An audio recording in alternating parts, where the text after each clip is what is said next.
Good morning, Harris Academy Sutton, and welcome to your latest online assembly. As you can see, I'm back at the Academy. It's great to be back here. It certainly feels odd being here without any of the students here, and certainly not all the staff are here either.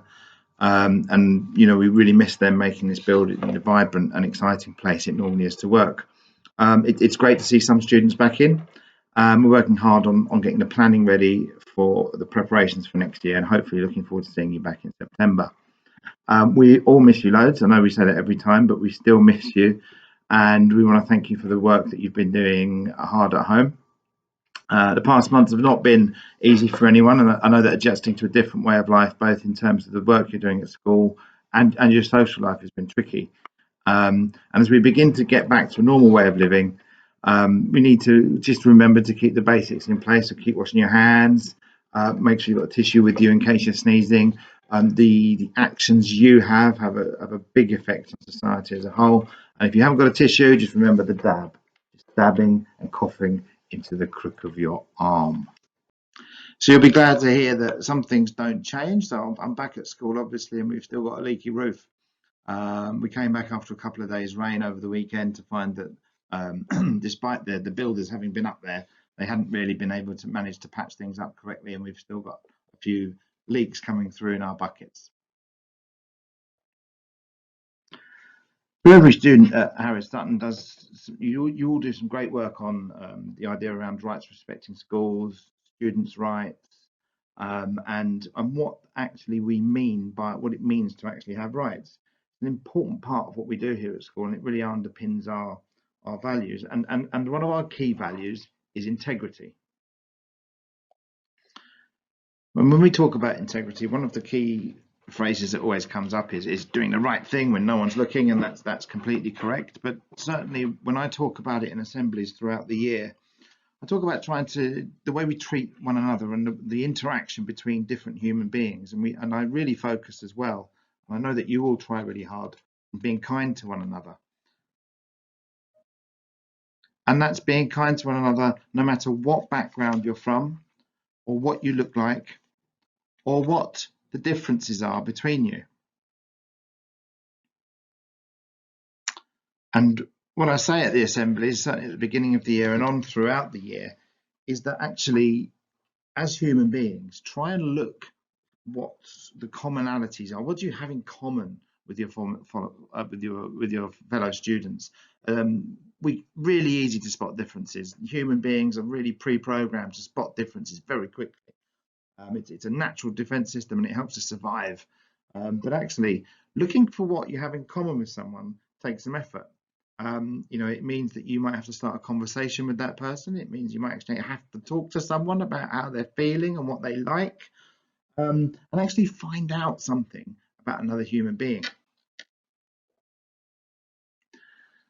And who knows what you might find out? You might find out that they too like hummus, or reading books, or, oh, God forbid, they actually support Manchester United, or that they have their own TikTok channel full of really interesting and informative videos. You never know what you'll find out about someone, and you'll never know what you might have in common until you begin that conversation.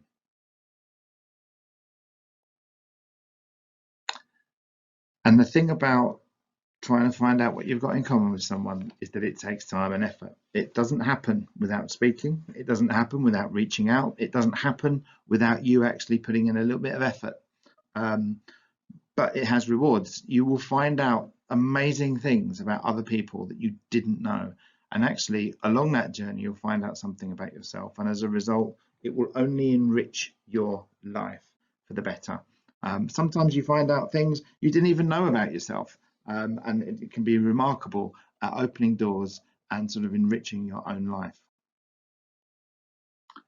Over the past couple of weeks, you've heard some really important messages, both about the lesbian, gay, bisexual and transgender community in Britain and around the world, and black and ethnic minority groups, highlighted by the terrible injustices that have been meted out to people around the world, but especially in America recently. And it really serves to highlight that actually, again, although we're really trying hard as a community to celebrate the similarities, it's all too easy to just spot the differences and to highlight the differences, and it really highlights the challenges and prejudices and exclusions that are still present in society for many groups of people. And for many years, you'll be aware of many activists who have worked really hard to sort of close down those prejudices and bring society closer together. And it's really right that we study these in school, both in our lessons or in our PSHE sessions, or outside of those lessons in specific societies and clubs. But it strikes me, racism and prejudice are just forms of bullying. And just like forms of bullying, they can be in your face, they can be violent, angry, very verbal, and very overt, or they can be subtle and hidden. And I think as more and more work is done around the globe to combat injustice, inequality, and to encourage diversity amongst human beings, the prejudices and injustices become more subtle, more hidden, and actually become more embedded into our normal way of life. Barack Obama, absolutely amazing president, but in all of the years of American history, the only black leader that they've had. Very rarely do you see black or minority ethnic leaders of large multinational companies. And the other two pictures there are really just showing you that although it's overt, sometimes racism and injustice and a lack of diversity can be slightly more subtle, hidden, and it can run through our life in a way that sometimes it's very easy not to notice. So how are we going to address current issues at Harris Academy Sutton, and how do we evolve as we move forwards in our thinking? Well, it's my wish, and I would want everyone in the school community to be able to talk about racism and prejudice and the inequality that comes with that with a real confidence. I think sometimes people are nervous when they're talking about race and issues around race, and that's whether you're white or black or from any kind of background. And I want all of you as students to feel confident that you're listened to, that your emotions and your feelings are really valued by everyone in the school. And I think that will give a real power and a sense of ownership as we look to influence others and really take a lead on how we address issues of inequality and prejudice in society and possibly in the school community as well. And we'll build on a lot of the work that's already been done to address some of these issues, the work that's been done by celebrities, by famous leaders around the world, by international organisations and the British government to really try and tackle prejudice and inequality in society. And you may recognise some of these, some of the guys that are on there, but I just want to focus on Benjamin Zephaniah at the top left. He did an amazing interview where he really said what he sees as one route through this is it's got its roots in an idea called empathy. And he expressed this quite eloquently. He said, as a black man, I don't know what it's like to be a woman. I'm not a woman, and I don't know what it's like to be a woman. I'm not a woman. I just don't know how that feels. But that doesn't stop me trying to understand how a woman would think about certain situations and how that might impact her thinking. And so in order to do that, the process of trying to sort of imagine and look at how things would be from someone else's point of view is called empathy.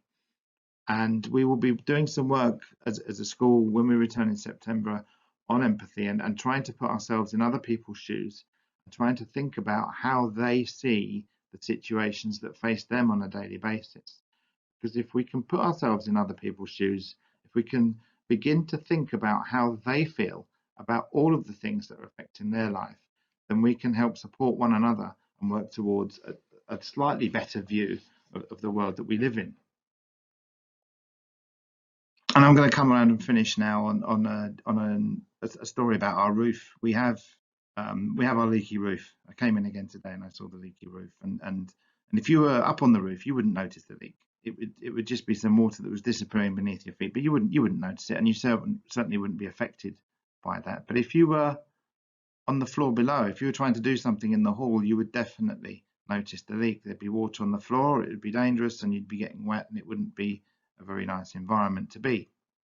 But because you're on the roof, you don't notice it, and you think everything's fine. So you end up with the people on the roof are as happy as Larry, and they think everything's okay, and the people in the floor underneath aren't. And I think this is a situation quite similar to injustice and racism in society. It's sometimes easy for one group to think everything's okay and that things have been done, and for another group to actually just think that things haven't moved on at all. It takes both groups to talk to one another, but it also needs the group who are on the roof to realize and empathize that actually without their help and support, nothing will be able to get better. And it needs everybody working together to improve the lot of everyone. So I hope you've enjoyed this assembly. It's been a really difficult topic to talk about, and I know it's probably been a difficult one to listen to. I hope that when we come back in September, we can really work as a school community to work hard to really remove any injustice or inequality that we have in our school, to really take that message out to the wider community, and to work together and really work on ideas of kindness and friendship as we go through in what I think is going to be a really exciting year next year. I'll see you all again for next week's assembly, and until then, have a lovely week. Goodbye.